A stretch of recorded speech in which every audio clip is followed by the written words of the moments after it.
আজ আমি খুব সহজভাবে নারকেলের নাড়ু তৈরি করে দেখাবো। এভাবে নারকেলের নাড়ুটা তৈরি করে বাহিরে পাঠানো যাবে এবং কি বাসায় সংরক্ষণ করে রেখে দেওয়া যাবে ১ থেকে ১.৫ মাসের মতো। চাইলে ২ মাসও রাখা যায়।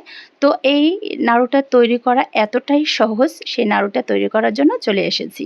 আসসালামু আলাইকুম, আমি রুমানা নতুন আরও একটি রেসিপি নিয়ে চলে এসেছি। ফার্স্টে আমি নারকেলগুলো ভেজে তুলে নিয়েছি। তো এ পর্যায়ে নারকেল ভাজাটা শেষ করে এক সাইড করে রেখে দিয়েছি। এরপর এখানে আরেকটি প্যান বসিয়ে দিয়ে দিয়েছি মিঠাই। মিঠাইয়ের মধ্যে আমি একটু পানি অ্যাড করে দিয়ে দিয়েছি এখানে এলাচটাকে একটু থেতো করে নিয়েছি। তো এলাচের এই গুঁড়োটা অ্যাড করে দেওয়ার পর এখানে ২টো তেজপাতা মাঝখান থেকে ছিঁড়ে অ্যাড করে দিয়েছি। সামান্য একটু নুনও অ্যাড করে দিয়েছি। মিষ্টি জিনিস যেহেতু, তাই অল্প পরিমাণে একটু নুন অ্যাড করে দিয়েছি। চাইলে আপনারা দিতেও পারেন, নাও দিতে পারেন। আমি একটু সামান্য অ্যাড করেছি। এর পর্যায়ে আমি ভাজা নারকেলগুলো অ্যাড করে দিয়েছি। তো না, এখানে মিঠাইটা বলক আসার পরেই ভাজা নারকেলগুলো অ্যাড করতে হবে। তো আমি বলক আসার পরেই ভাজা নারকেলগুলো অ্যাড করে দিয়েছি। তো এর মাঝে আমি একটু ভাজা জিরা গুঁড়ো অ্যাড করে দিয়েছিলাম। আর যখন এই পুরটা রেডি হয়ে যাবে, প্লেটে তুলে নেব, তখন এই মশলাগুলো বেছে বেছে তুলে ফেলে দেব। আর এই তো এ পর্যায়ে আমি পুরটাকে এভাবে সুন্দর করে তৈরি করে নিব। আর সবসময় খেয়াল করতে হবে কড়ির নিচে যাতে লেগে না যায়, তাহলে কিন্তু পোড়া একটা গন্ধ বের হবে, নাড়ুটা খেতে ভালো লাগবে না। আর এই নাড়ুটায় সত্যি একটা দারুণ ঘ্রাণ বের হয়েছে, পুরো ঘরটাই যেন মৌ মৌ করছে নাড়ুর ঘ্রাণে।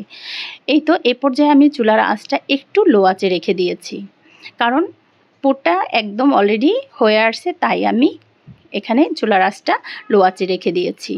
এই তো কড়াইর থেকে কিন্তু একদমই পুরটা উঠে আসছে, তার মানে এই পুরটা একদমই রেডি হয়ে আসছে। তো এভাবেই কিন্তু একদম লো আঁচে আমি এই পুরটাকে তৈরি করে নেব।